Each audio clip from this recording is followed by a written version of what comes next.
अस्सलाम वालेकुम जी। शफीक अमान, खालिद की उम्र, सलमान आबिद के साथ मैं हूँ इसाराना और प्रोग्राम खबर की खबर में आपको खुश आमदीद कहता हूँ और दुआ गो हैं हम आपके लिए कि अल्लाह ताला आपके लिए आज का दिन खैर बरकत का बायस बन सके और पाकिस्तान के लिए अच्छी खबरों का सबब बन सके। अखबारात ने अहम कौमी इशूज़ को किस तरह देखा, किस तरह हाईलाइट किया, किस तरह बयान किया, एक नज़र डालते हैं। पाकिस्तानी नौजवानों के लिए वजीर आजम के तारीख साज खेलों के मंसूबे का इफ्तिताह, सानिहा सियालकोट के जिम्मेदारों के खिलाफ सियासी और अस्करी क़यादत का एक बयानिया और मौलाना फजलुर रहमान के लॉन्ग मार्च के इंदिए पर वफाकी वज़रा का रद्द-ए-अमल आज के तमाम कौमी अखबारात में नुमाया तौर पर शाया हैं। रोजनामा पाकिस्तान ने खेलों के मंसूबे के आगाज को सुर्खी के तौर पर लिया। खेल बुरे वक्त का मुकाबला करना सिखाते हैं, स्पोर्ट्स पॉलिसीज तब्दील करते माफियाज का पुराना सिस्टम खत्म कर देंगे, वजीर आजम इमरान खान। रोजनामा एक्सप्रेस की सुर्खी वजीर आजम की जेर सदारत सिक्योरिटी इजलास से मुतालिक है। अल्फाज हैं, हजूम को कानून हाथ में नहीं लेने देंगे। सियासी और अस्करी क़यादत इजलास को रोजनामा जंग ने इस अंदाज से पेश किया। सियालकोट जैसे वाक़यात नाकाबिले बर्दाश्त, सियासी और अस्करी क़यादत का मुश्तरका इजलास, तमाम मुजरिमों को सख्त सजाएं दिलवाने का अज़्म, सिक्योरिटी सूरत हाल का भी जायजा। रोजनामा दुनिया ने भी सिक्योरिटी इजलास को अहमियत दी। सियालकोट वाक़या जिम्मेदारों के लिए सख्त सजा यकीनी, वजीर आजम की जेर सदारत इजलास, आर्मी चीफ भी शरीक, पहली कौमी सलामती पॉलिसी का मुसव्वदा तैयार। रोजनामा नवाए वक्त ने वफाकी वज़रा के बयान को फ्रंट पेज पर नुमाया तौर पर शाया किया। मौलाना कई तारीखें दे चुके हैं। वफाकी वजीर इत्तलात और नशरियात चौधरी फवाद हुसैन, यौम पाकिस्तान पर मार्च की काल इंतहाई गैर अखलाकी, शेख रशीद का बयान। इंग्लिश अखबार एक्सप्रेस ट्रिब्यून की लीड स्टोरी के अल्फाज हैं, PDM decides to march on Islamabad on March 23rd। Daily Times की टॉप स्टोरी सिक्योरिटी इजलास से मुतालिक है, civil military leaders mull strategy to curb violence. The News की मेन स्टोरी है, mob rule can't be allowed says government. The Nation ने भी सिक्योरिटी से मुतालिक इजलास की सुर्खी लगाई है, civil military leaders express serious concern over Sialkot lynching. Dawn अखबार की हेडलाइन स्टोरी के अल्फाज हैं, government decides on strategy to wipe out vigilantism. जी, ये थी अहम खबरें और उसका डिस्प्ले। और अब देखते हैं रन डाउन हमारा क्या है आज का। PDM का यौम पाकिस्तान को यौम एहतिजाज में तब्दील करने का फैसला। आसिफ जरदारी का नून लीग से पाकिस्तान बचाने का ऐलान। पीपल्स पार्टी और मुस्लिम लीग नून आमने सामने। खेल बुरे वक्त का मुकाबला करना सिखाते हैं वजीर आजम इमरान खान। सियासी व अस्करी क़यादत का दो टोक ऐलान, हजूम को कानून हाथ में लेने की इजाज़त नहीं दी जा सकती। आज के प्रोग्राम में रोज़नामा दुनिया का इदारिया कौमी जहनीत तब्दीली, समाजी इस्लाहात की ज़रूरत और रोज़नामा डान में आरफा नूर साहिबा का कालम प्लानिंग फॉर अ नेशन शामिल है। टॉप ट्रेंड पे बात करेंगे, बाबरी मस्जिद टॉप ट्रेंड है। जी अस्सलाम वालेकुम जी। वालेकुम अस्सलाम। क्या हाल है जनाब? सब ठीक ठाक हैं आप शफीक साहब? आज आपने अकॉर्डिंग टू स्ट्रिक्ट इंस्ट्रक्शन अच्छी टाई लगाई है। स्ट्रिक्ट इंस्ट्रक्शन आपकी है जो जी, मैं जो और टाई अच्छी लग रही है आज। एक गो में टाई जो होती है वो अमूमन ज़्यादा सॉलिड अच्छी कलर लगती है। 3-4 दफ़ा ऐसा हुआ कि मैंने टाई लगाई तो प्रोड्यूसर ने कहा कि जी ये ब्लर हो रही है, तो शफीक ने अपनी टाई दी और फिर मुझे कहा कि ये टाई आप ही रख लें। तो मुझे ना फील हुआ वो जैसे अमूमन होता है ना, वो हमारा दोस्त कहता है कि मैं गया समोसे में हाथ फड़े तो मैं क्या किन्ने का कहता उन्हें तू उंजी ले ला, ठीक है तेरा हाथ लग गया। तो मैं क्या शायद जो टाई मेरे गले में पड़ती है, शफीक कहता है फोन ले ला, मैं पानी नहीं की। तो कल मैंने ट्राई की कि मैंने एक और फेक सी टाई लगाई, इसने मुझे टाई दे दी तो मैं एक्सपेक्ट कर रहा था कि ये कहेगा ले जा, तो अब इसने कहा इसे आदत ही हो गई, कहता नहीं टाई वापस दे दे। तो लेकिन आज टाई शफीक ने अच्छी लगाई हुई। खालिद साहब की टाई तो माशाल्लाह वैसे ही, मैं तो जो सामने आती है फिर उस जरा देख कर। आप खुद सामने लाते हैं या टाई जो है? मैं मशवरा भी कर लेता हूँ। मशवरा करते हैं? हाँ, शकील जो हमारे मेकअप आर्टिस्ट जो हैं वो डिसाइड करते हैं, वो हमारे कॉस्ट्यूम डिजाइनर। ये वो मशवरा ये शफीक से नहीं, शकील से नहीं होता। आप तीनों का भी मशवरा आ जाता है। तोहफे भी बहुत मिलते हैं। तोहफे बहुत मिलते हैं। वैसे तो मुझे मेरा एक दोस्त कह रहा था कि जी मैं कोई मुझे मेरा दोस्त कह रहा था कि जी मुझे कोई मुश्किल पड़ती है ना, तो मैं पहले अपने भाई से, अपने वालिदैन से मशवरा करता हूँ, फिर मैं अपने दोस्तों से मशवरा करता हूँ, फिर मैं अपने जो सीनियर्स हैं उनसे करता हूँ, और फिर मैं वो करता हूँ जो मेरी बेगम कहती है। तो खालिद साहब टाई लेके आते सुनाया करें यार आप। अच्छा जी, कल PDM का इजलास था, बड़ी लेदे हुई और मौलाना फजलुर रहमान हाइपर हो गए हाइपर होने के बाद एक वक्त ऐसा आया कि उन्होंने कहा जी फिर मैं क़यादत छोड़ देता हूँ। तो फिर उनको मनाया गया कि नहीं नहीं, अब उन्हें नया लॉलीपॉप जो दिया गया है वो ये कि जी वो जब उन्होंने कहा कि जी आप इस्तीफ़े दें, तो उन्हें कहा गया कि जी मौल साहब आपको खेलने के फील्ड मिली हुई, आप खेलते रहें, इस्तीफ़े भी दे देंगे जब ज़रूरत होगी। मैं रिपोर्ट आपसे शेयर कर रहा हूँ, फिर इसके ऊपर बात करेंगे कि 23 मार्च का ही दिन क्यों मुंतखब किया। जो रवैया मौलाना फजलुर रहमान का खसूसन रहा है, क्योंकि वो खुद सिस्टम का हिस्सा नहीं है, लिहाजा वो कोशिश ये करते हैं कि सिस्टम जो है वो ख़त्म हो ताकि उनकी कोई जगह बने। नवाज शरीफ, मरीम नवाज, ये मौलाना फजलुर रहमान के साथ आपको इसलिए नज़र आते हैं, ये सिस्टम में नहीं है। पीडीएम का इजलास एक बार फिर बेनतीजा खत्म हो गया। ऑपोजिशन जमातें लॉन्ग मार्च पर मुत्तफिक हो सकी, न ही इस्तीफों पर इत्तफाक राय हुआ। मौलाना फजलुर रहमान ने 23 मार्च को लॉन्ग मार्च का इंदिया दिया, जिस पर वफाकी वजीर इत्तलात और नशरियात का कहना था कि तनकीद ऑपोजिशन का काम होता है, लेकिन मौलाना फजलुर रहमान सिस्टम का हिस्सा नहीं है। इनकी बात सुनने के लिए अब कोई भी तैयार नहीं है। मौलाना फजलुर रहमान एक ऐसा राग अलाप रहे हैं जिसको ना कुछ सुनने वाला है और ना ही उनका कोई साथ देने वाला। बेवक्त की रागनी इसी को कहते हैं। मौलाना हौसला कीजिए और अपने दाएं बाएं देखिए, आपके साथ कोई भी नहीं है, आप अकेले बैठे हैं। वफाकी वजीर इत्तलात और नशरियात चौधरी फवाद हुसैन ने कहा कि फजलुर रहमान ने 23 मार्च को इस्लामाबाद की तरफ मार्च का इंदिया दिया। 23 मार्च कौम को जोड़ने का दिन है, अलग करने का नहीं। मौलाना साहब हौसला कीजिए, आपके साथ कोई नहीं, अकेले हैं। 23 मार्च पाकिस्तान की कौम के लिए एक इंतहाई अहम दिन है। ये कौमों को जोड़ने का दिन है, कौमों को एक दूसरे से अलग करने का दिन नहीं है। उन्होंने कहा कि पीडीएम वाले पहले भी ऐसी तारीखें देकर बदलते रहे हैं। मौलाना कई बार तारीखें बदल चुके हैं, इस बार भी ऐसा ही होगा। मौलाना साहब 23 मार्च को हम भी यही हैं और आप भी, देखते हैं क्या होगा। 23 मार्च को हम भी यहाँ हैं, आप भी यहाँ हैं, इंशाल्लाह देखते हैं। जी हम भी यहाँ हैं और आप भी यहाँ हैं, इंशाल्लाह देखते हैं। जिसे पंजाबी कहते हैं ना, क्या कोड़ी दा मैदान, पता चल जाएगा। शफीक साहब, तारीख पे तारीख चलती रहती है। देखिए तारीख ये तो एहतजाज सबका हक है। फवाद साहब ने ठीक कहा कि एहतजाज अपोजिशन ने करी तो कौन करेगा, हुकूमत करेगी। बिल्कुल उन्होंने ठीक कहा, लेकिन ये देखिए 23 मार्च का उन्होंने इंतखाब किया है। 23 मार्च को हम खुशियाँ मनाते हैं और उसको कौम को तकसीम करने जा रहे हैं।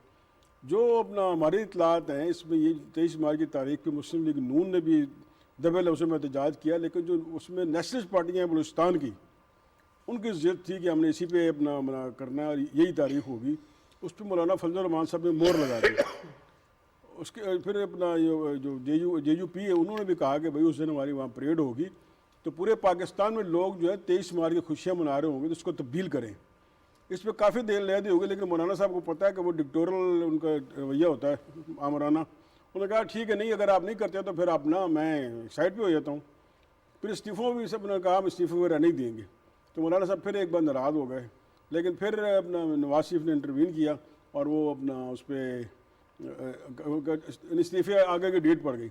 लेकिन 23 मार्च की तारीख वो नहीं अपना तब्दील करा सके। अब देखें ना, अगर जो नेशनलिस्ट है बलूचिस्तान के, उन्होंने ये तारीख चुनी और मौलाना फजलुर रहमान साहब ने इस पर मोहर लगाई है, तो मौलाना साहब की हिस्ट्री देखिए, इनके जो बड़े थे वो पाकिस्तान बनने के ख़िलाफ़ थे। उस वक्त इनके बयान देख लें, वो पाकिस्तान और कायद आज़म रहमतुल्लाह को क्या कहते थे। तो ये आज उन्होंने 23 मार्च की जो तारीख देकर सब कर दिया। और साथ अफसोस मुस्लिम लीग नून जो खुद को कहती है कि पाकिस्तान की खालिक जमात है, उसने भी 23 मार्च को इंडोर्स करके ये साबित किया है कि उसका जो तमाम तर जो उसका मुद्दा है, तमाम तर जो उसकी कोशिश है वो इक़्तिदार है। चाहे वो अपना, मैं उसको ज़्यादा अगर इजाज़त दें तो चाहे वो इंडिया के टैंकों में बैठ के आएँ, चाहे वो कुछ करें, उन्होंने उनका मतनज़र इक़्तिदार है। और ये जो 23 मार्च का दिन चुना, ये पूरा देखें आप, सोशल मीडिया देख लें, भरा हुआ है। इवन मुस्लिम लीग नून के लोग कह रहे हैं ये क्या हुआ है। बिल्कुल मैंने पूछा कि तुसी उस समय सुते सो, जब ये कहे हम तो अंदर नहीं थे, लेकिन हमारे लोगों ने एहतजाज किया। लेकिन मौलाना साहब बरम हो गया कि ठीक है जी मैं जाता हूँ, आप खुद तय कर लें। उसमें हुआ ये था कि जो ये आपके हैं, क्योंकि एक पार्टी का एक वोट होता है ना, वो जो मौलाना का ग्रुप था, नेशनलिस्ट पार्टियाँ और सारे दूसरे, वो एक तरफ हो गया कि हमने यही डेट करनी है। अब देखें ना, इस्तीफ़ों पर तो नवाज शरीफ बोले कि इस्तीफ़े के ठीक आगे कर लेंगे, 23 मार्च में नहीं बोल सकते थे। ये इनकी पाकिस्तान से मोहब्बत है और कहते हैं कि मैं जी मुस्लिम लीग की खालिक जमात का मैं सरबराह हूँ। बंदे को कुछ शर्म कुछ हया होनी चाहिए, फिर ख्वाजा साहब ज़्यादा आ जाते हैं। बिल्कुल ठीक है सलमान। कल के जो इजलास में जो हमें इतलात मिली वो ये कि जी खासी कई मौके ऐसे आए कि फजलुर रहमान साहब ने कहा जी मैं छोड़ देता हूँ। तो हम कल कह रहे थे कि मुस्लिम लीग नून जो है वो ड्राइविंग सीट पे है पीडीएम के, लेकिन वो तो ऐसा लग रहा है कि मौलाना की ज़िद के आगे मुस्लिम लीग नून भी घुटने टेकती है। देखें, ये जो पीडीएम है ना, मैंने पहले भी कई दफ़ा कहा है, ये एक मुर्दा घोड़ा है, इसमें से कुछ नहीं निकलने वाला।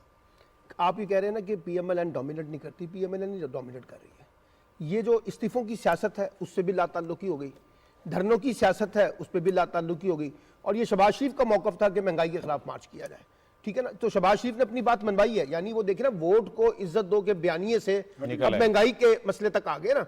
एक बात तो ये जहन में रखिए। दूसरी बात यह है कि देखिए, इस पूरे खेल में जैसे फवाद साहब ने कहा है ना कि फजलुर रहमान के पास खोने के लिए कुछ नहीं है। फजलुर रहमान उनके तमाम जेबें खाली पड़ी हुई हैं किस्म की, इसलिए जिनके स्टेक्स हैं वो तो दो ही जमातें हैं इसमें, यानी मुस्लिम लीग नून है या पीपल्स पार्टी है। पीपल्स पार्टी ने पहले अपने आप को क्विट कर लिया, अब पीएमएलएन जो है वो किसी भी सूरत में, और खासतौर पर शहबाज शरीफ जो है वो मौलाना फजलुर रहमान के एजेंडे पे नहीं खेलेंगे। एक बात, ये जो 23 मार्च की डेट है ये भी हतमी नहीं है, मैं आपको बताऊं उसकी वजह है 100 दिन पड़े हुए हैं। 100 दिन के अंदर पॉलिटिकल सिचुएशन क्या बनेगी, क्या नहीं बनेगी, कैसे खेला जाएगा, क्या होगा क्या नहीं होगा, क्या पता।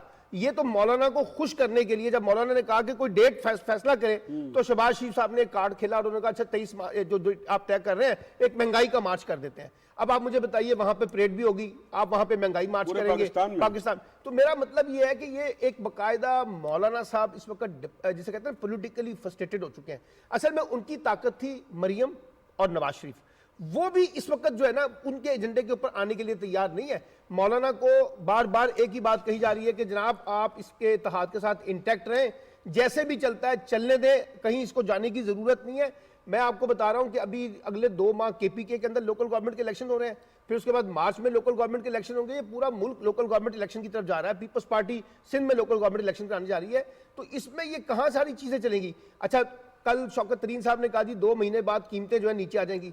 अगर मैं उनकी बात मान लूं कीमतें नीचे आ जाएंगी, तो फिर आप किस बात का महंगाई का मार्च करेंगे 3 माह के बाद।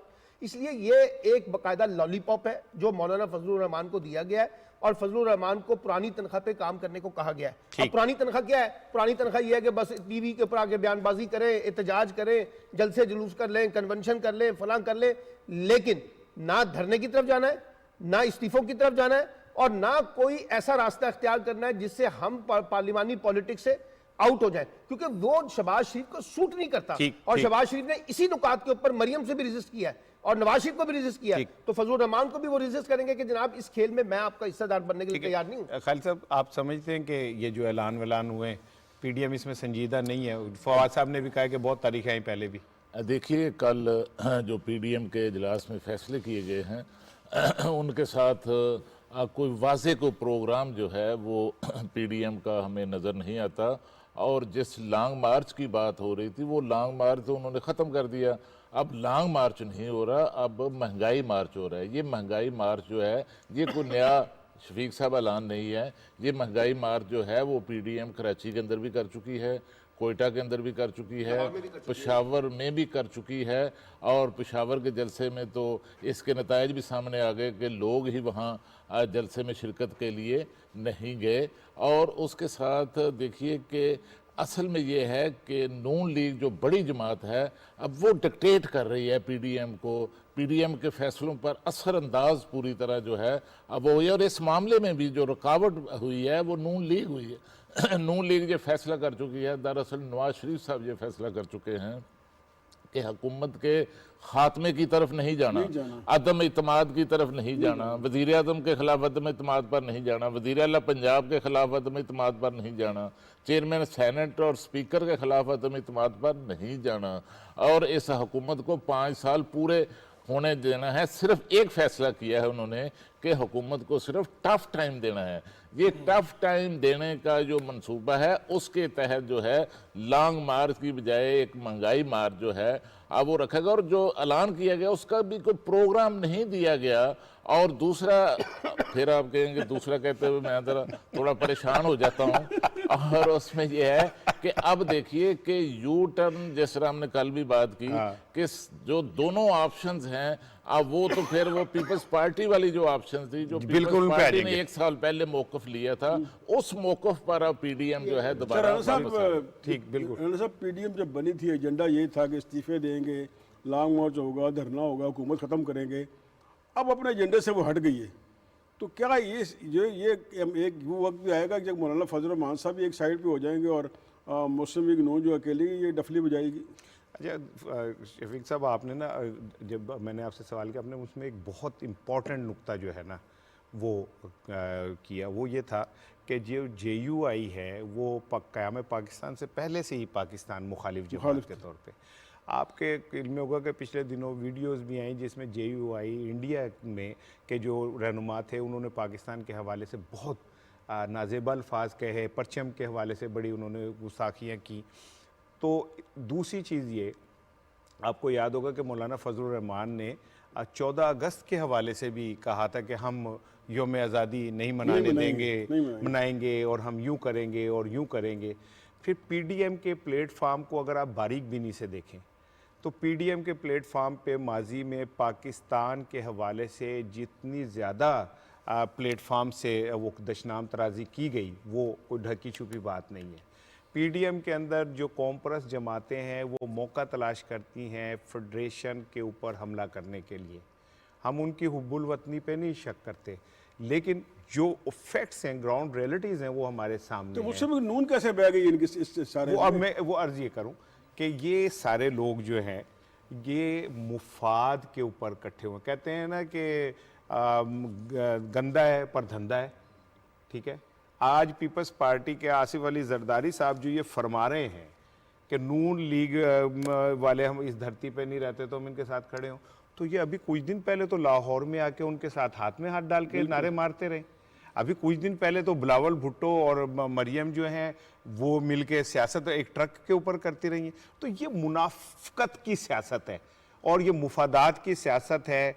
जब कोई तगड़ा SHO आए ना तो इलाके के सारे चोर इकट्ठे हो जाते हैं और इकट्ठे होकर फिर वो उस SHO के खिलाफ करते हैं। Same situation is here in Pakistan. So ये वैसे आपस की बात है। आखिरी जुमला कहूँगा, दूसरा कहे बगैर सर मैं कंटिन्यू कर रहा हूँ, बीच में दूसरा नहीं डालूंगा लफ्ज़। जरूर डाले, मेरी तरफ से। नहीं सर, मैं डाल ही नहीं रहा दूसरा, तो अब हमने वैसे पाबंदी लगा देनी है। दूसरा सर तीसरा आई एम सॉरी, तीसरी बात आखिरी जुमला ये है शफीक साहब कि इन्होंने भी को भाई रोजी रोटी चलानी है ना, कोई दुकान तो चलानी है ना।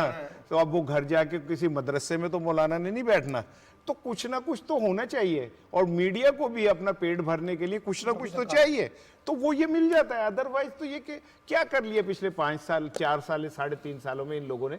एक काम बता दे PDM ने जो कंस्ट्रक्टिव कर लिया हो, इवन पार्लियामेंट या पार्लियामेंट के बाद, मुझे बताए ना कि क्या किया। एहतजाज और बाइकआउट और क्या किया इन्होंने? ना कानून साजी में हिस्सा लिया, ना इन्होंने कोई पॉजिटिव कमेटी में हिस्सा लिया। बस एक ही चीज़ आती है कि सबसे आसान काम होता है राय फरार अख्तियार करना। बंदा वही होता है, पार्टी वही होती है जो मैदान में रह के हालात का मुकाबला करे और अपना उसमें हिस्सा डाले। जमहूरियत यही होती है कि आप अपना हिस्सा डालें, चाहे आपकी स्ट्रेंथ कितनी भी हो। लेकिन ये स्ट्रेंथ होने के बावजूद बजाय कि इन्होंने कानून साजी और दूसरे मामलों में हिस्सा डालने के, इन्होंने राय फरार अख्तियार की और स्वाय हुकूमत पर तनकीद के, और उन्होंने कुछ नहीं किया। बिल्कुल ठीक है। अच्छा सलमान साहब, जरदारी साहब ने कल खिताब किया, जो बात मैंने अभी कह दी, और उन्होंने बड़ी कुछ चीज़ें ऐसी की हैं जिस पर बात होना बहुत ज़रूरी है। वो कहते हैं नून लीग वाले हमारी धरती के खिलाफ हैं। बहुत बड़ा जुमला है ये, सिक्योरिटी रिस्क हो गया है। जुमले का मतलब है सिक्योरिटी रिस्क।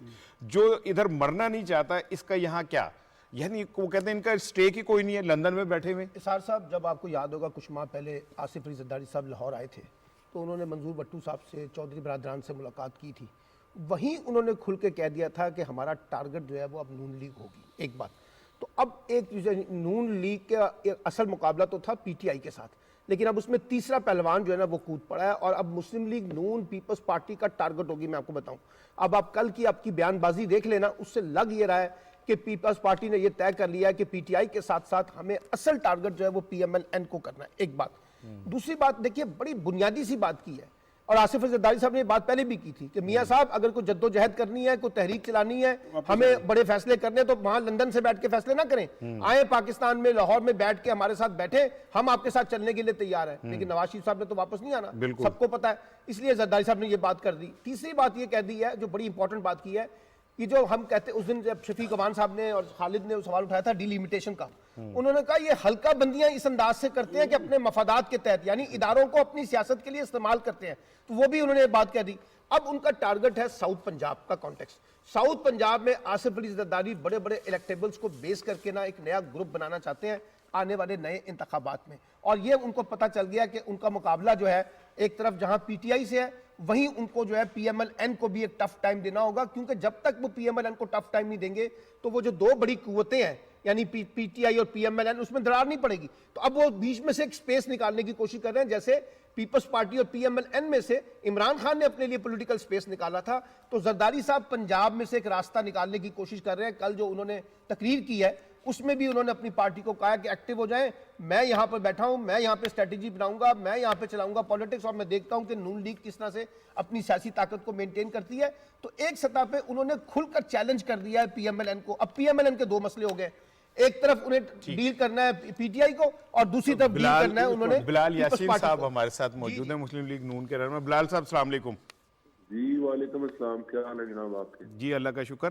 हम बात कर रहे हैं आसिफ अली जरदारी साहब के कल के खिताब पे। उन्होंने दो तीन बातें बड़ी की हैं। कहते हैं जी नून लीग वाले हमारी धरती के खिलाफ हैं और जो इधर मरना नहीं चाहता उसका पाकिस्तान में क्या स्टेक, और मियाँ साहब पंजाब में ज़ात बरादरी की बुनियाद पे हल्के बनाते हैं और हम हर हल्का बदलेंगे।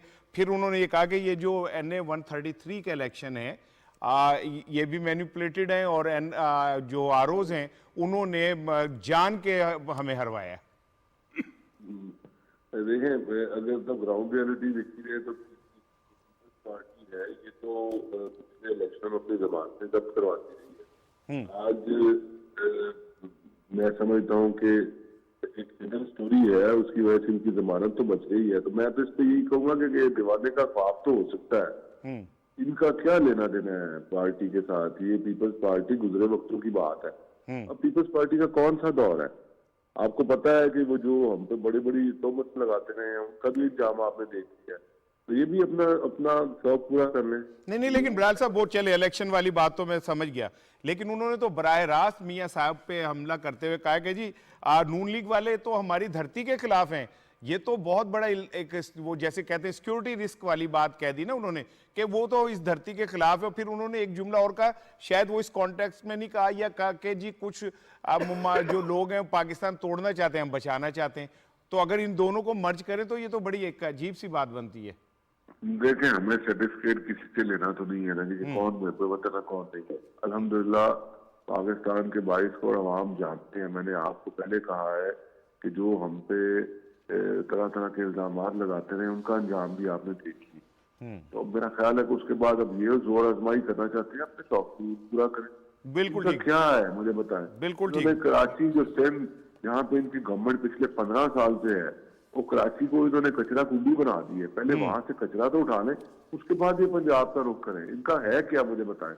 आप पिछले 2 इलेक्शन उठा के देख लें, जो जनरल इलेक्शन जब होता है तो इनके कैंडिडेट्स की जमानतें जब्त होती है।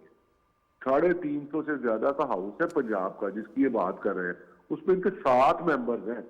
ये थोड़ा सा लोगों को बताने की बात है, और आप जैसे जो सीजनल जो यहाँ पे एंकर बैठे हुए हैं, उनकी ड्यूटी बनती है कि वो ये बताएं कि जो इतने टॉल क्लेम्स कर रहे हैं, ये आउट ऑफ 371 इनके 7 मेंबर्स है टोटल। तो बिल्कुल ठीक। ये बदलने जाएंगे पंजाब। बिल्कुल ठीक। बिल्कुल। बिलाल साहब बहुत शुक्रिया। बात कर रहे थे खालिद साहब, वो कहते हैं कि जी पल्ले नहीं गा तेला। बिलाल साहब के कॉल आप माइंड ना कीजिएगा कि 7 बंदे हैं टोटल, और आप कह रहे हैं हम पंजाब की सियासत बदल देंगे, हम ये कर देंगे, हम वो कर देंगे। देखिए जी, पाकिस्तान की सियासत हमने तो पिछले 30 साल से देखा कि हमेशा बदलती है। वो तो 7 MPs की बात कर रहे हैं। यहाँ तो 97 के इंतखाबात में पीपल्स पार्टी का पंजाब में एक भी MNA नहीं था, और पूरे पंजाब के अंदर सिर्फ 3 MPA थे, और उसके बाद जो अपोजिशन लीडर था वो भी पीपल्स पार्टी को नहीं मिला था, वो वट्टू लीग जो थी उनकी जमात थी उनको मिल गया था। तो सियासत एक जगह खड़ी नहीं रहती। और दूसरा मैं आपको बताऊं कि ये जो सूरत हाल पैदा हुई है पंजाब के अंदर, ये पीपल्स पार्टी की नून लीग के साथ जो मुफाहमत की सियासत थी, उसकी पीपल्स पार्टी को ये भारी कीमत जो है ये अदा करनी पड़ी है और ये नुकसान जो है वो उठाना पड़ा। और जब मुफाहमत ख़त्म हुई है तो आपने देख लिया NA 133 के अंदर जो है उनको नतायज जो हैं वो मिल गए हैं। वो इसलिए मिले हैं कि पीपल्स पार्टी ने मुफाहमत जो है ख़त्म की और अपने असल की तरफ आई है। और असल जो उनकी हरीफ थी वो नून लीग थी, और नून लीग के साथ मुफाहमत की वजह से पार्टी के जो कारकुन थे वो मयूज थे। कुछ छोड़कर PTI में चले गए, कुछ घरों में बैठ गए, और फिर जो है पीपल्स पार्टी को जो ने भी जो है हिम्मत करनी भी छोड़ दी, और इस इलेक्शन में उन्होंने हिम्मत की है, उन्हें कुछ बेहतर नतायज मिल गए। राणा साहब ये जो आसिफ जरदारी को और ये जो नवाज शरीफ हैं, दोनों एक से एक दो रुख हैं। अब देखें ना, वो अगर आप किसी को अब लिख देते हैं कि जनाब फलां पाकबाज और फलां गुनाहगार है, तो ये नहीं है। शुरू से ही साथ देखें इक्वल है। 30 साल से शासन इकट्ठे कर रहे हैं और दोनों पे इल्जाम है, जैसे पाकिस्तान को लूटा है और उन्होंने अपना सरे महल बनाए हैं, तो उन्होंने अपना एवन फील्ड बनाए, तो उसको इतना लीवरेज ना दें। करप्शन के दोनों मारे और दोनों एक ही सिक्के के दो हैं। और ये जो कहा ना उन्होंने कि ये सिक्योरिटी रिस्क करार दे दिया उन्होंने, ये बहुत बड़ा इल्जाम है मुस्लिम लीग नून को इस पर। अब मुस्लिम लीग खामोश है, वो नहीं बोल रहे। इसका मतलब है कि अंदर से मिले, उनका असल टारगेट जो है वो इमरान खान है और PTI है। और ये इस गलतफहमी में ना रहे कि आपस में लड़ेंगे, ये अपने गंदे कपड़े धोने आएंगे, लेकिन असल टारगेट उनका PTI इमरान खान है। साहब, ये जो पीपल्स पार्टी के कुछ लोग ये इशारा कर रहे हैं कि हमें इस्टेब्लिशमेंट ने स्पेस दी है पंजाब की सियासत में और हमारे लिए रास्ता हमवार किया। मेरे कई पीपल्स पार्टी के लोगों से उन्होंने कहा नहीं जी, वो तो इमरान खान से मायूस हो गए और असल में अब हमारे लिए हमें वो एक मुतबादिल कुव्वत के तौर पे देख रहे हैं। इसको आप कैसे देखते हैं? अच्छा देखिए, मेरी बात सुने। एक तो जो ये सवाल है ना कि क्या इस्टेब्लिशमेंट जो है वो सारी चॉइसेस उनके हाथ में होती हैं, नंबर 1। नंबर 2 ये कि पीपल्स पार्टी को मुतबादिल क़यादत के तौर पे देखने के लिए क्या पीपल्स पार्टी का जो माजी है या इवन हाल है सिंध के अंदर जो उन्होंने किया है, क्या वो इतना ताबनाक है, क्या वो इतना रोशन है कि उनको मुतबादिल के तौर पे लिया जाए? नंबर 1। नंबर 2, और मैं ये बिल्कुल यकीन नहीं करता कि इस्टेब्लिशमेंट इस तरह तय करती है कि अब तुम्हारी बारी है। इस तरह ये पाकिस्तान में इलेक्शन होते हैं, पाकिस्तान में अवाम वोट डालते हैं, पाकिस्तान में वोट डालने के बाद अवाम जो है मुंतखब करते हैं लोगों को। तीसरी बात ये कि पीपल्स पार्टी जो किस मुंह से आसिफ अली जरदारी ये कह रहे हैं कि हम एक नया पाकिस्तान बनाएंगे और हम उसमें यूं कर देंगे। और भाई सिंध के अंदर लोग गंदे पानी पीने से मरते हैं, ठीक है, 35 साल से आप लगाए ना, कंटिन्यूस 35 साल लगा लें, ठीक है ना, बारी बारी गंदा पानी लोग पीने से मरते हैं, थर में बच्चे भूख से मर जाते हैं, ठीक है। कुत्ते काटने की वैक्सीन तक तो आप बना नहीं सके। घोस्ट स्कूल आपके जो हैं वो आसमानों पे, रोटी कपड़ा और मकान कह के आपने वहाँ पे गरीबों के ऊपर जिंदगियां वो कर दी हैं। वहाँ पे आपने जनाब अली सहाफ़ियों को 62 सहाफ़ी अब तक सच बोलने की पादाश में वहाँ पे कत्ल हो गए। आप किस मुंह से कह रहे हैं कि जी हम मुतबादिल क़यादत के तौर पर सामने आ सकते हैं? और मुतबादिल क़यादत का तय करना अवाम ने है, वोट अवाम ने देना है, वो अवाम ने फैसला करना है कि जी किसको हमने क्या मुंतखब करना है। ये इलेक्शन इसीलिए होते हैं। हमारे साथ हसन मुर्तज़ा साहब हैं, मैं कहा जरा उनसे भी इस पे बात कर जाले के हैं, बड़े मज़ेदार जुमले बोलते हैं। हसन साहब, जरदारी साहब का कहना है कि जनाब इलेक्शन हम जीत गए थे, आरोज ने इलेक्शन जो है वो हरवा दिया। इसमें कोई शक नहीं है जी। ये टर्न आउट जो है ये ज्यादा होना था, ये कम हुआ है, और उसमें जो स्पीड थी वो बड़ी स्लो थी और उसको मैनेज किया गया। पीपल्स पार्टी ने ये सीट निकाल लेनी थी जी, इसमें कोई दो राय नहीं है। अगर टर्न आउट ठीक हो जाता तो ये सीट पीपल्स पार्टी की थी जी। अच्छा सर, वो तो आप ठीक कह रहे हैं, लेकिन इल्ज़ाम तो ये कि आपने बड़ा पैसा बहाया है जनाब, का इतना पैसा बहा दिया लोग कहते हैं। मैं हैरान हूँ जी कि पीपल्स पार्टी का जो कैंडिडेट था उसकी अगर आप असासे देखें या उसकी जो माली हैसियत है या जो उसका कारोबार है उसको अगर देखें तो वो इस पोजीशन में नहीं है कि इतने वोट वो खरीद सकता है। और अगर इसको एक लम्हे के लिए मान लिया जाए भी उसने वोट खरीद लिए है, तो क्या नून लीग के जो वोट कम हुए हैं वो भी पीपल्स पार्टी ने खरीद के कम करवा दिए हैं जी? ये तो नाच न जाने आंगन टेढ़े वाली बात है ना जी। बिल्कुल ठीक है। अच्छा सर, ये बताएं कि PDM ने कहा है कि जी इस्तीफे, उसमें बात हुई कि सबसे आखिर में देंगे, तो यही तो आप कहते थे, फिर जो आप कहते हैं कि मुझे क्यों निकाला, तो ठीक नहीं पूछते आप? देखिए जी, सवाल ही नहीं पैदा होता। पाकिस्तान पीपल्स पार्टी इनके साथ जाके बैठे, इनका तो बड़ा ही अजीब हाल है। ये चेयरमैन बिलावल भुट्टो जरदारी लेटे से खड़े हैं कि हम इस्तीफे जो है वो हमारा आखिरी ऑप्शन है। तो हमें किस लिए आपने निकाला? क्यों हमें ये कहा गया उस वक्त कि पीपल्स पार्टी को निकाल दिया जाएगी, ये इस्तीफे नहीं दे रही? आज दे ना इस्तीफे, कौन आपको मना कर रहा है? बड़े शौक से दें इस्तीफे और फिर बात करें। दरअसल उनमें मां सिवाय एक नून लीग के और कोई किसी पॉलिटिकल पार्टी का कोई स्टेक तो है नहीं। वो तो यही चाहते हैं, ना खेडन देना है, ना खेडना है, ना खेडन देना है। वही उनकी बच्चों वाली हरकतें हैं और वो चाहते हैं कि इस मुल्क में अगर हम नहीं तो फिर कुछ भी ना हो। और यही माइंड। बहुत शुक्रिया हसन मुर्तज़ा साहब। काजी साहब मैंने ब्रेक लेनी है, लेकिन पीपल्स पार्टी का कि वापसी मुमकिन है पंजाब में और कैसे हो सकती है? देखिए, वापसी इस तरह मुमकिन है कि पीपल्स पार्टी ने तो 2013 के नतायज के बाद पंजाब में तो हिम्मत ही छोड़ दी थी कि कोई नतायज अच्छे हमने हासिल करने हैं, कोई मुकाबले की फ़ज़ा ही पैदा नहीं की थी। और ये पहला इलेक्शन है जिसमें उन्होंने कोशिश की है और उनको नतायज मिल गए हैं। और दूसरा मैं आपको बताऊं कि पीपल्स पार्टी का शफीक साहब जो बाज़ाहिर फेस है वो तो बिलावल भुट्टो और आसफ अली जरदारी हैं, लेकिन जो सिंध के अंदर और दूसरा आज़ाद कश्मीर के अंदर जो पीपल्स पार्टी ने कामयाबी हासिल की है वो उसके पीछे जो है एक पॉलिटिकल मैनेजमेंट है, वो फरियाल तालपुर की पॉलिटिकल मैनेजमेंट है जिसकी बुनियाद पर तमाम जो कामयाबियां सिंध के अंदर जो है पीपल्स पार्टी हासिल करती है उसके पीछे उनकी एक्टिविटीज़ होती हैं। और इसी तरह आज़ाद कश्मीर के अंदर आप देखें कि पीपल्स पार्टी ने पिछला जो इलेक्शन था 2 नशिस्तें थी और अब वहाँ पर जो 12 नशिस्तें हैं उसकी वजह यह है कि वो वहाँ पर जो पॉलिटिकल मैनेजमेंट थी वो फरियाल तालपुर की थी और 4 नशिस्तें अभी ऐसी थी जो पीपल्स पार्टी जीत रही थी। और अगर ये जो पॉलिटिकल मैनेजमेंट है जो सिंध के अंदर और आज़ाद कश्मीर के अंदर फरियाल तालपुर वाली है, अगर उसको पंजाब में लाएं तो पीपल्स पार्टी जो है वो नतायज हासिल कर सकती है। पहले सलमान साहब भी पिछले प्रोग्राम में बात कर चुके हैं, इनकी पॉलिटिकल मैनेजमेंट है क्या? वोट खरीदो, आईडी कार्ड खरीदो। और ये 2 वीडियोज आपने इस इलेक्शन से पहले आई थी और हमारे एक साथी फरमा रहे थे कि जो खानवाल में इलेक्शन हो रहा है वहाँ भी यही फार्मूला होगा। फरियाल तारपुर का फार्मूला हो या जरदारी का फार्मूला हो या बिलावल साहब का फार्मूला, वो यही है भाई हुकर क्रुक अपनी स्ट्रेंथ पर अपने वोट बढ़ाओ, चाहे उसके लिए आपको वोट खरीदने पड़े। बिल्कुल ठीक तो है। यही वो कर रहे हैं और यही वो करेंगे। साहब उन्होंने असल कामयाबी ये हासिल की कि आज़ाद कश्मीर के अंदर जो उनके जो कैंडिडेट थे वो गए नहीं, वो पार्टी के साथ बिल्कुल ठीक है। और ये वहाँ पर एक उनके पार्टी के लीडर हैं चौधरी रियाज, ये सारे लोग उसने जो है उनके साथ उनके रास्ते थे और उनको वहाँ कायम रखा। लेकिन इनकी पॉलिटिकल मैनेजमेंट यही है कि एक ब्रेक वोट खरीदो। ठीक है, एक ब्रेक ले रहे हैं जी। ब्रेक के बाद दोबारा आते हैं। आपने इतनी अच्छी बात की, ऐसे लिए तक कहना मिठाई खुआ दिया करो। एक ब्रेक ले रहे हैं जी, ब्रेक के बाद आते हैं।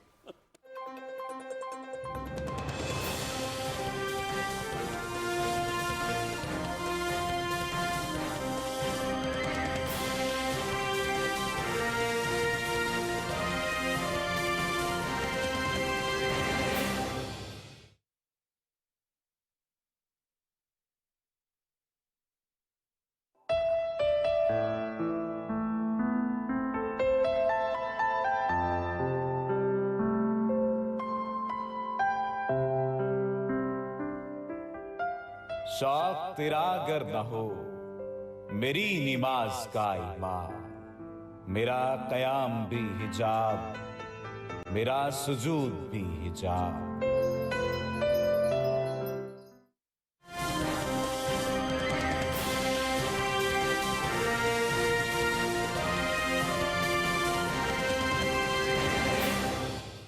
जी वेलकम बैक सलमान साहब। खालिद साहब का कहना है कि पीपल्स पार्टी किस मॉडल से आए तो कामयाब हो सकते हैं, जबकि शफीक अवान का कहना है कि पीपल्स पार्टी का एक ही मॉडल है और वो है कि किसी तरह भी आप इलेक्शन जीतें। देखिए, मुझे तो बड़ा अफसोस हुआ ये बयान सुन के जरदारी साहब का कि हमें कल धांधली से हराया गया है। यानी ये वही पॉलिटिकल एटीट्यूड है, जीते तो इंतखाब शफाफ है, हारे तो वो कभी आरोज का इलेक्शन हो जाता है, कभी किसका इलेक्शन हो जाता है। भाई बात यह है कि वोटर को मोबिलाइज करना किसका काम था। हमने वो बयान गहराई के साथ नहीं पढ़ा, वो 2013 का जो आरोज का इलेक्शन था उसकी बात नहीं।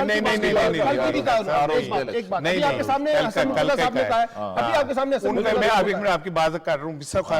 उनका ये कहना था जरदारी साहब का कि अगर आरोज इलेक्शन स्लो ना करते तो हम 50,000 से ज्यादा वोट दूसरी बात है, सुने जरा। जी आप, मैं सलमान। आपको चैलेंज करता हूं, आप मुझे बताइए अगर यहाँ पीटीआई का उम्मीदवार होता तो पीपल्स पार्टी कहां खड़ी होती? अभी एहसन इकबाल साहब ने कल क्या क्या कहा है कि अगर वहां पीटीआई का उम्मीदवार होता तो आपके 3,000 वोट नहीं होते। सवाल ये है, मैं तो बड़ा हैरान हूं पीपल्स पार्टी के ऊपर, एक बड़ी पार्टी को बाहर निकालकर आपने वहां 32-33,000 वोट ले लिए और आपने कहा कि हमने पंजाब फतह कर लिया है। भाई पीपल्स पार्टी ने अगर पंजाब फतह करना है, फिर इशारे किस तरफ कर रहे हैं? इस्टेब्लिशमेंट की तरफ। यानी कि वो कहते हैं अपना खाकान अब्बासी साहब कि अगर इस्टेब्लिशमेंट पीछे हटेगी तो हम तहरीक में तमाद लाएंगे। इसका मतलब है इस्टेब्लिशमेंट हमें साथ दे, फिर हम जाएंगे वहां पर। जरदारी साहब का भी ये मसला है, जरदारी साहब किसके कहने पर ये सारा कुछ कर रहे हैं? सवाल ये है कि पीपल्स पार्टी और पीएमएल-एनओ, जो बात शफीक ने की, दोनों का एक ही एजेंडा है कि किसी तरीके से एस्टैब्लिशमेंट से अपनी स्पेस निकाली जाए। अच्छा, अगर आपको इतना शौक है तो भाई फिर मुकाबला करते ना, क्यों चले गए थे टेक्निकल बुनियादों पर उसको बाहर निकालने के लिए? मैं ये समझता हूं पीपल्स पार्टी सिर्फ और सिर्फ एक काम करेगी, पंजाब के अंदर इलेक्टेबल्स को ढूंढने की कोशिश करेगी, वो भी साउथ के अंदर। और उनको पता है कि सेंट्रल पंजाब में कहां पोजीशन है। आप आज इलेक्शन करवा के देखें सेंट्रल पंजाब में, मैंने आपको कल भी कहा था कि पीपल्स पार्टी चौथे नंबर की जमात है इस वक्त, क्योंकि पीएमएल-एन, पीटीआई और तहरीक लब्बैक के बाद पीपल्स पार्टी खड़ी होती है। इसलिए ये कहना बड़ा आसान है कि हम रिवाइव करेंगे। एक जिमनी इलेक्शन की बुनियाद पर आप पंजाब को फतह करने चले पड़े, जिसमें पीटीआई शामिल ही नहीं है। देखें, जरदारी साहब पॉलिटिकल एनिमल हैं, उनकी सियासत पे हम मानते हैं कि सियासत के वो गुरु हैं, जोड़ तोड़ ये बला बला, लेकिन उन जैसा आदमी अगर एक बाई इलेक्शन पे एक इमारत खड़ी करना चाहता है कि ये जो बाई इलेक्शन में उनके वोट 25,000 आ गए, तो वो अपना उसमें ये कह रहे हैं कि उसमें अगली हिकमत अमली बनाएंगे। अगर अगली हिकमत अमली उन्होंने इस बाई इलेक्शन बनानी है तो फिर इनको अल्लाह हाफिज है। और ये देखें, ये इस पर आप देखें ना, क्या बड़ा उन्होंने डांस वांस किया, बड़ा खुशी मनाई, तो भाई ठीक है, आप खुशी किस पे मनाई कि हमारा बंदा हार गया है। फैक्चुअली तो ये है ना, चाहे वोट बढ़े, लेकिन वोट बढ़ने की जो है ना मार्जिन, वो जो इजाफा हुआ है, उसमें पीटीआई सबसे बड़ी जमात नहीं थी उसमें। तो उसमें नज़ारे जब बड़ा पहलवान मैदान में नहीं होता, रेसिंग अपना घोड़ा मैदान में नहीं होता, तो फिर चाहे जैद बकर जो मर्जी जीत जाए। तो ये अपना मुझे नहीं समझ आती कि जरदारी साहब जैसा शातिर सियासी शातिर आदमी कैसे ये अपना उस पर बेस कर रहा है कि एक इलेक्शन में उनके जो अपना 25,000 वोट आ गए और उस पर वो अपना सपनों का महल खड़ा कर रहे हैं, और ये सपनों का महल जमीन बोस होगा। जी, मैं आपको एक बात अर्ज करूं कि आसिफ अली जरदारी को सबसे ज्यादा शुक्रगुजार पीटीआई के उस बंदे का होना चाहिए जिसकी नाअहली की वजह से कागजात मुस्तरद हुए। ना वो कागजात मुस्तरद होते, ना पीटीआई साइड पे होती, ना एक वैक्यूम क्रिएट होता, और उस वैक्यूम को किसी ने तो फिल करना था। हाँ, अगर उस जगह पे तहरीक लब्बैक का कोई कैंडिडेट प्रॉपर खड़ा होता, इवन ये कि अवामी तहरीक का कोई कैंडिडेट प्रॉपर खड़ा होता, तो पीपल्स पार्टी को ये स्पेस नहीं मिलनी थी। अनफॉर्चुनेटली वहां पे जो आजाद उम्मीदवार भी खड़े हुए, वो बेचारे इतने कमजोर थे कि उनके लिए उनको कोई कंसीडर नहीं कर रहा था। अभी जरदारी साहब को हुआ ये कि पंजाबी में कहते हैं ना कि कुब्बे नु लत रास आना, उनको ये रास आ गई, उनको एक प्लेटफॉर्म मिल गया, हथेली पे सरसों जमाने की जगह मिल गई, जिसके बाद अब वो बढ़ के लगा रहे। मैं अपने मोहल्ले के अंदर, जब मेरे मोहल्ले का वो नाज़म था, वो बड़ा ही तगड़ा था, लोग डरते थे, तो मैं भी सबसे कहता था कि उहदे नाल मेरी गल हुई, वो बड़ा मेरा एहतराम करता है, तो मैंने कहता कि राणा साहब तुसी जिवें मर्जी फिरो। ओ भाई नाज़म को ना तुम्हारा पता, तुम्हारी औकात का भी पता है, तुम कितने पानी में हो, तुम सिंध में जो गुल खिलाते रहे वो भी पता है। और मुझे एक बात का जवाब दें, आखिरी से बात करूंगा, फिर मैं पीपल्स पार्टी मुस्लिम लीग नून शफीक का फेवरेट टॉपिक उस पर मैं करूंगा। क्या जो भी हो, जो कहेंगे जी इन्हें अब इनके मुतबादिल क्या था, तो वो करप्शन के केसेस, वो लूट मार के केसेस, वो कौमी दौलत लूटने के केसेस, वो कब्जा ग्रुप के केसेस, वो चाइना कटिंग के केसेस, वो इमारतों पे कब्जा के केसेस, वो शुगर मिलों के ऊपर कब्जों के केसेस, वो जनाब अली मनी लॉन्ड्रिंग के केसेस, वो खतरे में पड़ जाएगी। भाई क्या कर रहे हैं आप? उधर जरदारी साहब की जमहूरियत खतरे में पड़ जाएगी। वो कहाँ जाएंगे? वो बोले वो हम सारे। एक सवाल मेरा आपसे भी है कि आप देखें कि जो नतायज आए थे कल ज़िमनी इलेक्शन में, पीपल्स पार्टी तो हार गई थी, तो हारने वाले का तो कभी हम इतना नतायज जब अखबारात में शाया होती हैं खबरें तो हमें नज़र नहीं आते, लेकिन मीडिया ने इतनी हाइप हारने वालों की क्यों क्रिएट की? हत्ता कि आपके अखबार में आपने जो लीड लगाई उसमें तो आपने नून लीग के साथ पीपल्स पार्टी की जीत की भी क्या जीत की? वोट खरीदे ना। नहीं, मैं वो क्या जीत की, क्या हमने क्या बात की? देखें, अमीर रोज अच्छे कपड़े पहने ना, कोई फर्क नहीं पड़ता। लेकिन जो गरीब दा बाल ईद वाले दिन नवे जे कपड़े पाए तो वही शर्मिंदा शर्मिंदा फिरता होता है, को गौर से देखता है, कहता है अब्बे ने दिलाए ने, वो बोले वो ओन नहीं कर रहा था, उसे यकीन नहीं आ रहा था। पीपल्स पार्टी को ये यकीन ही नहीं आ रहा कि उन्हें इतने वोट पड़ गए। लेकिन मीडिया ने हाईलाइट किए। सबसे बड़ी पार्टी उसमें नहीं थी ना, पीटीआई उसमें नहीं थी, तो लाम आला उन्हीं को दो को डिस्कस करना था ना। अगर ये तीसरे नंबर पे आए, जैसे आप कहते हैं कि वो खुद भी लड़े तीसरे नंबर पे आ जाए, तो हाल आपका, मैं आपसे एग्री करता हूँ, अगर वो अकेले भी लड़े थे वो तीसरे नंबर पे आएगी। और फिर दूसरी बात ये कि भाई ये भी अगला चिकवाल आ जाएगा, आप देख लें, खाने वाला आ जाएगा आपको लगे ये कोड़ी का मैदान। बात ये है कि सबसे बड़ा मुजरिम वो बंदा है जिसने पीटीआई के कागजात को प्रॉपर वो नहीं किया, अदरवाइज ये स्पेस ये रोला गोला पड़ना ही नहीं था। पीटीआई और नून लीग का मैच होना था, और मैं तो कल भी कह रहा था कि अगर पीटीआई का उम्मीदवार खड़ा होता तो इस बार वो डेफिनेटली इसलिए जीत जाता कि मुस्लिम लीग को उनका तो मोराल ही नहीं वर्कर का ये जो नतीजे आए एनए 133 के, इससे तो लगता है कि पीटीआई का उम्मीदवार बड़ी आसानी के साथ जीत सकता था अगर मैदान में होता। अच्छा जी, अब क्या कहते हैं, प्रोग्राम का मेरे प्रोड्यूसर कह रहे हैं कि वक्त थोड़ा रह गया, तो मुस्लिम लीग और नून और पीपल्स पार्टी का तो हमने काफ़ी डिस्कस कर लिया। आज कल वज़ीर-ए-आज़म इमरान खान साहब ने एक बड़ा मैं समझता हूँ ज़ोरदार किस्म की वापसी, दबंग वापसी जो कहनी चाहिए वो की, और उन्होंने कल जो है एक इफ्तिताह किया, खेलों की पॉलिसी के हवाले से गुफ्तगू की, और मास्टर प्लान के ऊपर गुफ्तगू की, जवान स्पोर्ट्स ड्राइव के हवाले से वो इफ्तिताह करते हुए गुफ्तगू की। पहले एक रिपोर्ट दिखाते हैं, फिर इस पर बात करते हैं।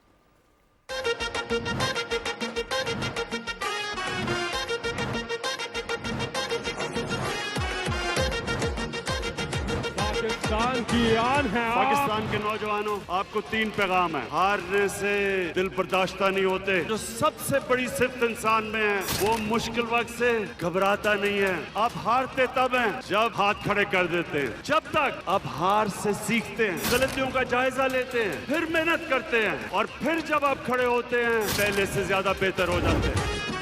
वज़ीर-ए-आज़म इमरान खान ने नौजवानों के लिए स्पोर्ट्स मंसूबों का इफ्तिताह कर दिया। इस्लामाबाद के जिन्ना स्टेडियम में तारीख के सबसे बड़े खेलों के प्रोग्राम कामयाब जवान स्पोर्ट्स ड्राइव की इफ्तिताही तकरीब का इनेकाद किया गया, जिसमें नौजवानों को खेलों के मौके फराहम करने के लिए 4 अरब के 4 नए मंसूबों का आगाज हुआ। प्रोग्राम में 3300 नौजवान और 2700 खवातीन हिस्सा ले रही हैं। इफ्तिताही तकरीब से खिताब करते हुए वज़ीर-ए-आज़म इमरान खान ने कहा कि मुल्क में 70% पाकिस्तानी 30 साल की उम्र से कम हैं। नौजवानों के लिए खेलों के ग्राउंड्स बनाने हैं। केपी में 300, पंजाब में 260 ग्राउंड्स बना चुके हैं। हमारी कोशिश है कि हर मोहल्ले में खेलों के ग्राउंड्स हों। वज़ीर-ए-आज़म इमरान खान ने कहा कि स्पोर्ट्स बॉडीज की मुकम्मल इस्लाह कर रहे हैं। स्पोर्ट्स बोर्ड्स में माफिया बैठे थे, इसको खत्म कर रहे हैं, और हम नई स्पोर्ट्स पॉलिसी लेकर आए हैं। वज़ीर-ए-आज़म इमरान खान का कहना था कि पुराने सिस्टम में माफिया बैठे थे, इसे खत्म करने के लिए चौथी इस्लाहात लाए हैं। इन नौजवानों से ही पाकिस्तान के लिए टैलेंट निकलेगा। इन नौजवानों से ही पाकिस्तान के लिए टैलेंट निकलेगा। अगर ये जो स्पोर्ट्स ड्राइव जो है ये शुरू हुई है, अगर ये उसी तरह जिस स्पिरिट से शुरू हुई है, अगर ये 1 साल भी चल गई तो हमें ऐसे एथलीट्स मिल जाएंगे जो बैनुल अक़वामी सतह पे पाकिस्तान को रिप्रेजेंट कर सकें। राजा साहब, इस प्रोग्राम का सबसे बड़ा फ़ायदा ये होगा कि आपको जो यूथ है, आपका जो नौजवान है ना, वो इंगेज हो जाएगा। और वो ये जो प्राइम मिनिस्टर साहब ने ये प्लान पेश किया, इसके प्लान की मैं डिटेल में मैं जानता हूँ। इसमें सिर्फ क्रिकेट और हॉकी नहीं, इसमें फुटबॉल भी और दूसरे भी हैं, वॉलीबॉल है, यानी वो जो स्विफ्ट आपके जो है ना अपना खेल जिसमें कि मेडल आते हैं, ये उस तरफ है। ये बड़ा चले दे रहा है, दुरुस्त है, उन्होंने शुरू कर दिया। इसमें ट्रेनिंग भी है, इसमें फॉरेन प्लेयर भी आपके आएंगे। ये नहीं कि जिसे लोकल प्लेयर करेंगे, ये एक बहुत बड़ा प्रोग्राम है और ये इन्होंने इनिशिएट किया है। ये पहले था ना एहसास प्रोग्राम, और ये अपना घर, दूसरे प्रोग्राम थे, फिर अपना मुलाजमत के लोगों के और कर्ज़ों के। ये यूथ के लिए पहला प्रोग्राम आया और यूथ को एंगेज करेगा। आप देखें ना, पाकिस्तान में यूथ की तादाद जो किसी भी मुल्क में सबसे ज़्यादा है, और ये तबका था, ये बिल्कुल इग्नोर हुआ था, इसको किसी ने टच नहीं किया था। और ये इमरान खान साहब ने जो पैगाम दिया है, पीटीआई ने ये जो प्रोग्राम दिया है, इससे उनको एक हौसला मिलेगा, उनको एक नया जज्बा मिलेगा। आप देखें ना, पूरा स्टेडियम भरा हुआ था, यूथ से भरा हुआ था, नौजवानों से भरा हुआ था। और इसमें ये इन्होंने इसका मतलब ये है कि उन्होंने इसको प्रोग्राम को एक्सेप्ट किया और वेलकम किया। और इस तरह के प्रोग्राम मज़ीद होना चाहिए ताकि आपके यूथ और अपना एंगेज हों, और एक स्पेसिफिक प्रोग्राम होना चाहिए ख़वातीन के वाले से। हमारी बच्चियाँ जो है, नौजवान बच्चियाँ जो हैं, उनके लिए भी एक प्रोग्राम होना चाहिए, उनका भी उतना ही हक है जितना कि बाकियों का। बिल्कुल ठीक है। अच्छा सर, कल 2 इजलास हुए वज़ीर आज़म हाउस में। एक इजलास में सियासी व अस्करी क़यादत सारी इकट्ठी हुई और उसमें सियालकोट साने को भी सामने रखा गया, आने वाले जो चैलेंजेस हैं उनको भी सामने रखा गया, और फिर ये कि कौमी सलामती पॉलिसी का जो मसवदा है वो भी तैयार हो गया, वो जल्द पेश हो जाएगा। इस हवाले से एक रोज़नामा दुनिया का इदारिया भी है कि कौमी ज़हनियत की तब्दीली और समाजी इस्लाहात की ज़रूरत है, और इस इदारिये में उनका ये कहना है कि मुआशरे के ताउन के बगैर फ़िक्री तब्दीली मुमकिन नहीं है। फिर ये कि इंतहा पसंदी रियासत के लिए डेफिनेटली बहुत बड़ा ख़तरा है। इसी तरह रोज़नामा डान का जो आरफा नूर साहिबा का कालम है वो भी आलमोस्ट इसी का है। वो कहती हैं कि कानून की अमलदारी के लिए की ज़रूरत है और कानून की मदद से ही सज़ाओं दी जा सकती हैं, बजाय इसके कि हम अपने तौर पे कोई करते फिरें। एक्शन जो प्लान है वो उस पर अमल दरामद का फुकदान है और ये तरजीहात का तयन नहीं हो सका। Your take?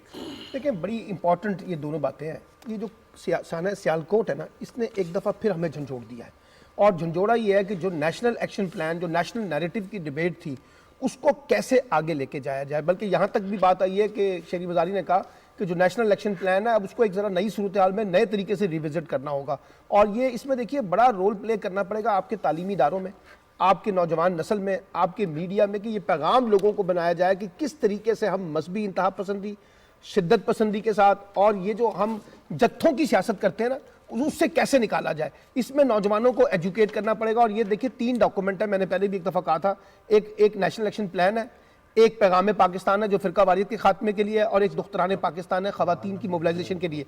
तो इन चीज़ों को अगर आप बेस करेंगे तो जाके आप इन चीज़ों को रिविजिट करेंगे। और आपको याद है एक एपिक्स कमेटी हुआ करती थी, फेडरल लेवल पे भी, प्रोविंशियल लेवल पे भी और डिस्ट्रिक्ट लेवल पे भी। इन एपिक्स कमेटियों को फाल करें, उन ग्रे एरियाज को आइडेंटिफाई करें जहां पे आपको शिद्दत पसंदी नजर आ रही है, उसका आपको मुकम्मल तरीके से इलाज तलाश करना। लेफ्टिनेंट जनरल नईम खालिद लोधी साहब हमारे साथ मौजूद हैं। लोधी साहब, कल जो सियासी व अस्करी क़यादत इकट्ठी हुई, सर जोड़ा, तो आप समझते हैं कि कौमी सलामती पॉलिसी के हवाले से एक दफ़ा फिर हमें अपनी तरजीहात का तयन करना चाहिए? जी बिल्कुल है, क्योंकि उसके जितने नुकात हैं उनमें से बहुत चंद एक पर जरूर पेशरफ्त हुई है, लेकिन बहुत सारे नुकात ऐसे हैं जो अभी तशना है, उन पर उस तरीके से अमल दरामद नहीं हुआ। और अगर ये अज़म दोबारा दोहराया गया है तो अगले आने वाले हफ्तों में पता चल जाएगा कि कितना इसके पर अमल होता है। वरना हमारे यहाँ तरीका तो यही है कि कुछ देर के लिए एकदम हम अलर्ट हो जाते हैं, उसके बाद फिर चीज़ों को भूल जाते हैं। अल्लाह ना करे कि दफ़ा ऐसा हो। अच्छा ठीक है सर, फवाद चौधरी साहब ने इस हवाले से बड़ा स्टांस लिया है और उन्होंने एक असूली मौक़िफ़ अपनाया है। आप समझते हैं कि पाकिस्तानियों को भी इस बयानिए के साथ खड़ा होना चाहिए ताकि पाकिस्तान का एक इमेज जो ये बन गया कि हम पता नहीं किस तरह क्या करते हैं, कैसे सोचते हैं, ज़रा तब्दील होना चाहिए? जी बिल्कुल, इसमें कोई शक शुबे की गुंजाइश नहीं है। बयानिया बनाना पड़ेगा। जिस तरीके से इस्लाम को इस्तेमाल किया जा रहा है इससे इज्तनाब करना पड़ेगा। इस्लाम को और सियासत को जिस तरीके से गलत मलत किया जा रहा है और कोई पता नहीं चलता ये इस्लाम की सियासत है या अवाम की सियासत है या अवाम की भलाई की सियासत है। इस्लाम का नाम लेकर बहुत लोगों को एक्सप्लॉइट किया गया, इससे इज्तनाब करना पड़ेगा। और जो शिद्दत पसंदी आई है इस्लाम के नाम पर, वो मैं अपील करूंगा अपने स्कॉलर्स, इस्लामी स्कॉलर से, जो मुख्तलिफ दर्जे के हैं हमारे मौलवी साहबान, वो मेहरबानी करके कुरान और हदीस की सही तालीम इस कौम को दें और बताएं कि जो कुछ कहा जा रहा है ये गलत है और इसकी कोई बुनियाद नहीं है। बहुत शुक्रिया नईम खालिद लोधी साहब, हमसे बात कर रहे थे। नाज़रीन, आज के प्रोग्राम का वक्त ख़त्म हो रहा है, लेकिन 1992 में, अब से 29 साल कबल, भारत का जो सेकुलर चेहरा था वो दागदार हुआ। भारत के ने जो एक नकाब ओढ़ी हुई अपने चेहरे के ऊपर लिबरलिज़म की, वो उस दिन उतरी और उसने बाबरी मस्जिद को जिस तरह वहाँ पे हिंदू जनूनियों ने उसे शहीद किया, वो पूरी दुनिया के अंदर मजहबी मुकामात की बेहुरमती के हवाले से बदतरीन मिसाल है। आज 29 साल बाद फिर मिथरा के अंदर एक इस्लामी ईदगाह को उसी तरह के हालात का सामना है और वहाँ पे हिंदू जनूनी और शिद्दत पसंद जो हैं वो उस ईदगाह को ख़त्म करने के लिए अपना ज़ोर लगा रहे हैं। और अफसोस की बात यह है कि भारत की सेकुलर हुकूमत, सो कॉल्ड सेकुलर हुकूमत उनके पीछे खड़ी है और ये पता नहीं खून की होली मुसलमानों से कब तक खेली जाती रहेगी। हम तो अब समझ आई है कि दो कौमी नज़रिया कितना अजीम कौमी नज़रिया था। कायद-ए-आज़म को हम सलाम पेश करते हैं कि उन्होंने बहुत पहले इस बात को महसूस कर लिया था। अपना ख्याल रखिएगा, कल इंशाल्लाह मुलाकात होगी।